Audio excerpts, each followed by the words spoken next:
అందరికీ నమస్కారం. నేను మీ గంటి ఉష. ఇప్పుడు నిజంగా నాకు అనిపిస్తోందండి,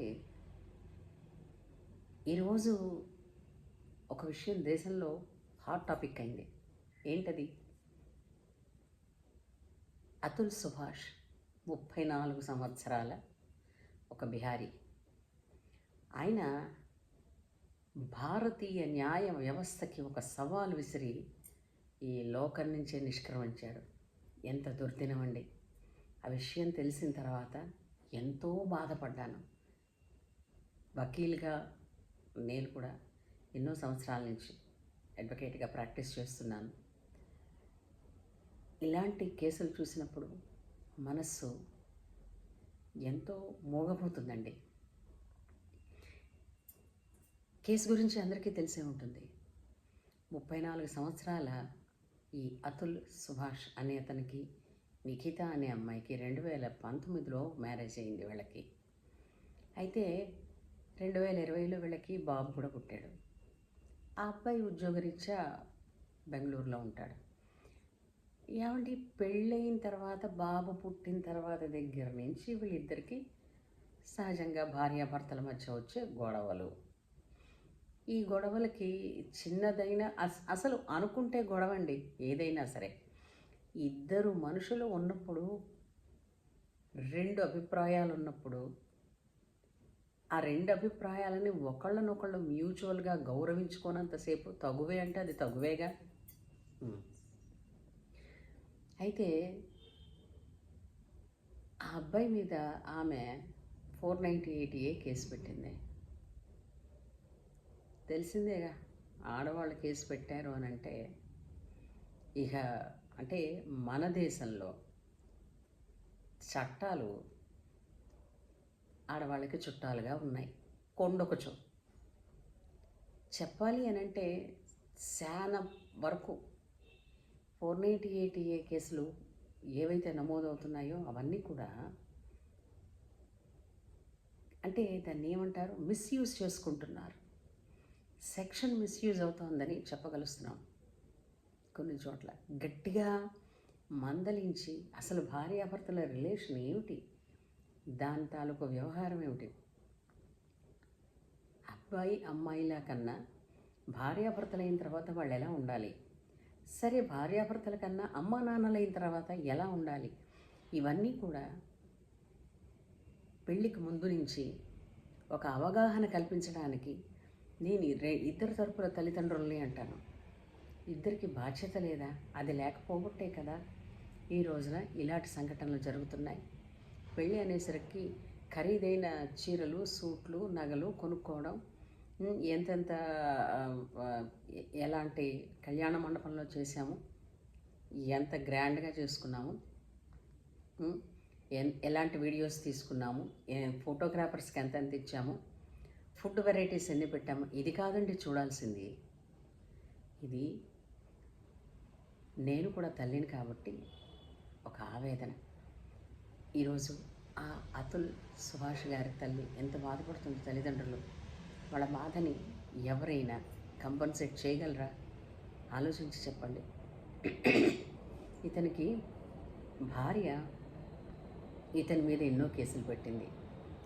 ఆ కేసులన్నీ తప్పువే అని తెలిసి అతను ఫైట్ చేశాడు. ఏమని ఫైట్ చేశాడు? భారతీయ న్యాయ వ్యవస్థ మీద, చట్టాల మీద ఉన్న నమ్మకంతో అవన్నీ తప్పుడు కేసులని తెలిసి వాటన్నింటి గురించి ఫైట్ చేస్తానని ఫైట్ చేశాడు. చేసి చేసి విసిగిపోయాడు. ఆ అబ్బాయి దగ్గర సంపాదించిన డబ్బులు యాలిమనీ అని తీసుకుని ఈ బాబుని తండ్రికి బాబుని చూడాలని కోరిక ఉండదా?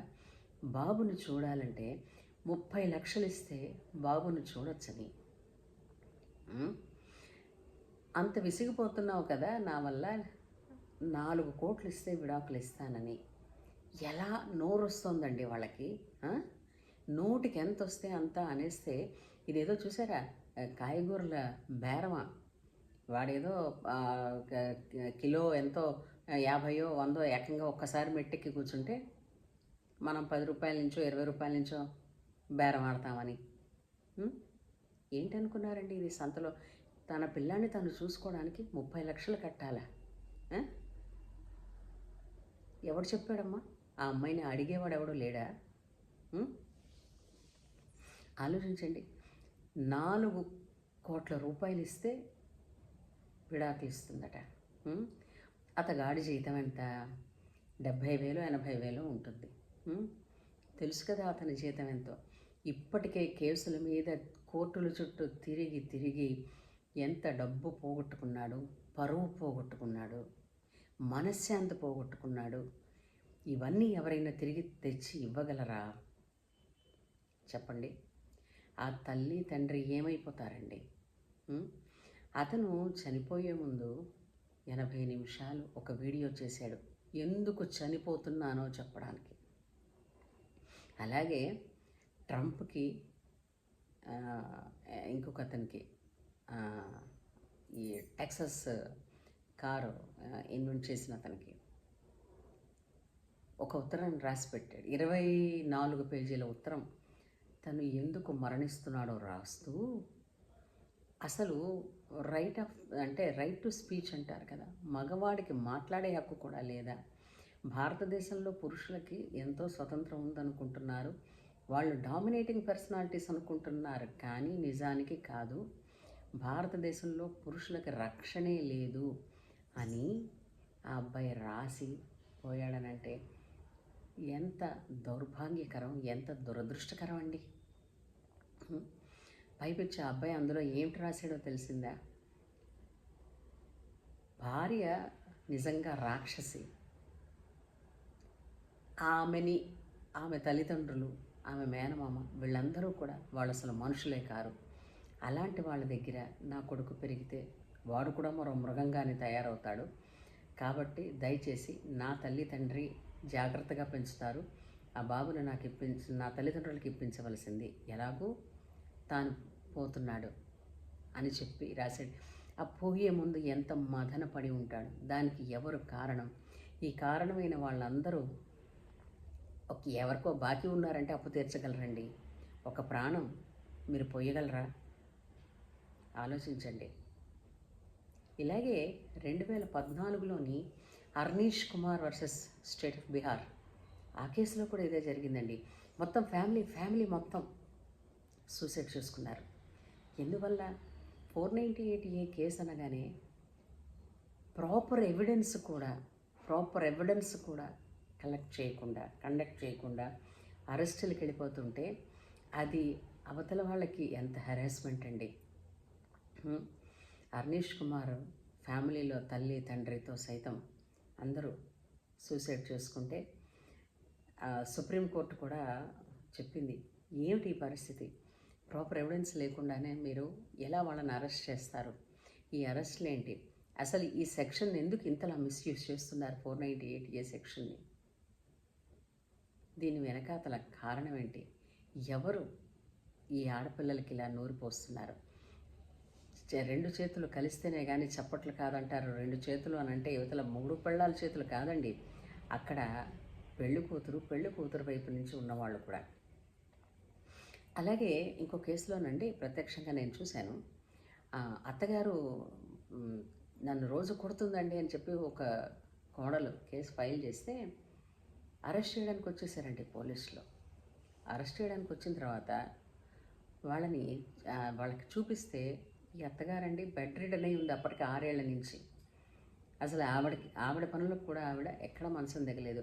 అలాంటి మనిషి లేచి కోడల్ని కొట్టిందా? ముందు అసలు ఏ ఎవిడెన్స్ తీసుకోకుండానే, ప్రాపర్ ఇన్వెస్టిగేషన్ చేయకుండానే ఎలాగండి అరెస్ట్ చేయడానికి వచ్చేస్తారు? అంటే ఆడవాళ్ళు ఇంత పెచ్చు మీరిపోయి ఇలాంటి కేసులు పెడుతున్నారు. ఇది చాలా, అంటే అందరినీ అంటం లేదండి, అసలు నిజంగా చెప్పాలంటే నిజంగా బాధపడుతున్న వాళ్ళు కేసులు పెట్టడానికి బయటికి రాలేకపోతున్నారు. కానీ కేసులు పెట్టడానికి వచ్చిన వాళ్ళందరూ మ్యాక్సిమం కొద్ది పర్సంటేజ్ తప్ప జెన్యూన్ కేసులు లేవండి.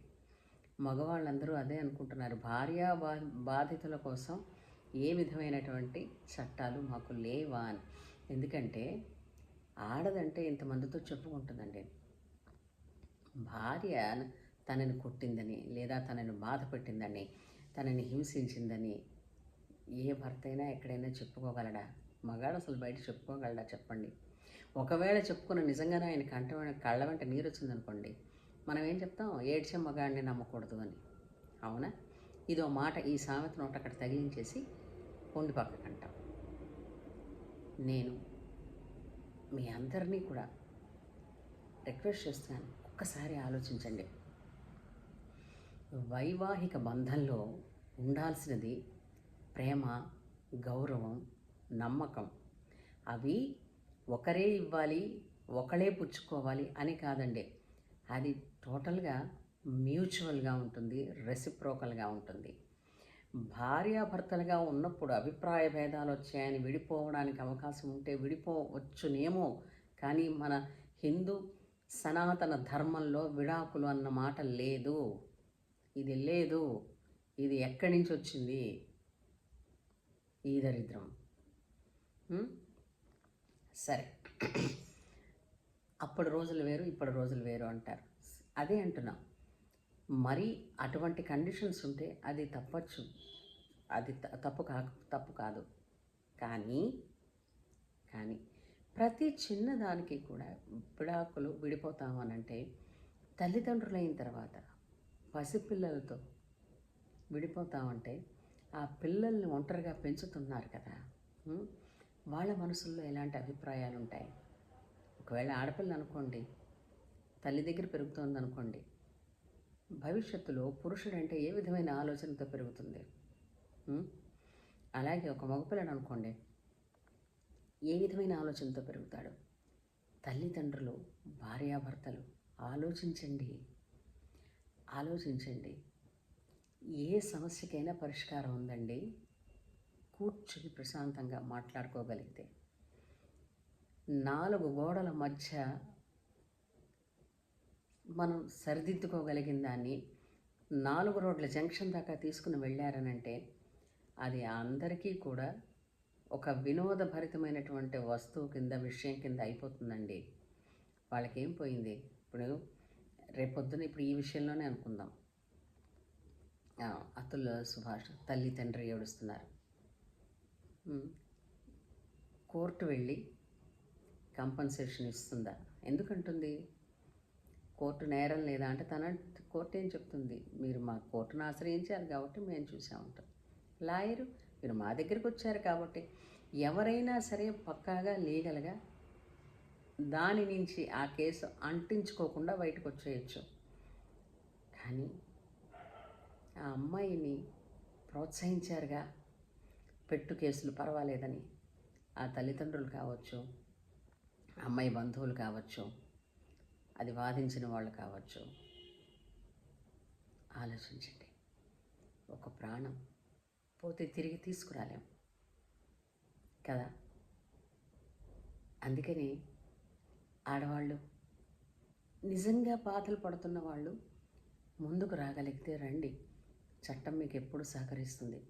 కానీ ఏవో చిన్న వాటి కోసం, లేదంటే మీ స్వప్రయోజనాల కోసం ఒక మనిషి జీవితాన్ని, పిల్లల జీవితాలని బలి చెయ్యకండి. ఆలోచించండి. ఇలాంటి అతుల్ సుభాష్ లాగా ఇంకెవ్వరూ కాకూడదని ప్రతి ఒక్కరూ, నిజంగా నేనైతే అతుల్కి అదే చెప్పేదాన్ని. అతుల్ కనుక బ్రతికుంటే, చూడు నాన్న, చావే అన్నిటికీ పరిష్కారం కాదు.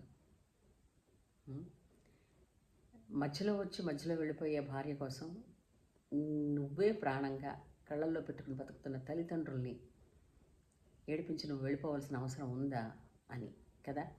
నిజంగానే ఆత్మహత్య పిరికి నిర్ణయమే. చేసే ముందు ఒక్కమారు ఎందుకు చేస్తున్నాను, వర్త అలాంటి రాక్షసి కోసం నువ్వు చచ్చిపోవడం వర్త అని ఆలోచించాలి కదా. సో అందరూ ఒక్కసారి ఆలోచించండి. తమ పిల్లలకి ఇప్పటి నుంచే బుద్ధి చెప్పండి. బంధం అంటే ఏర్పరచుకోవడం సులువే, దాన్ని నిలబెట్టుకోవడమే శ్రమ కావాలి. ఎటువంటి శ్రమ కావాలి, ఓపిక కావాలి, ప్రేమ కావాలి. ఇవన్నీ ఉన్న చోట ఎప్పుడు బంధం 1000 ఏళ్ళు కొనసాగుతుంది. ఏమంటారు? సరేనా? ఆ అతుల్ సుభాష్ ఆత్మకి శాంతి చేకూరాలని, అతని తల్లిదండ్రులకి మనోధైర్యాన్ని ప్రసాదించాలని ఆ భగవంతుడిని కోరుకుంటూ, మీరు కూడా స్పందిస్తే మీ స్పందనని కామెంట్ సెక్షన్లో తెలియచేయగలరు. ఉంటాను.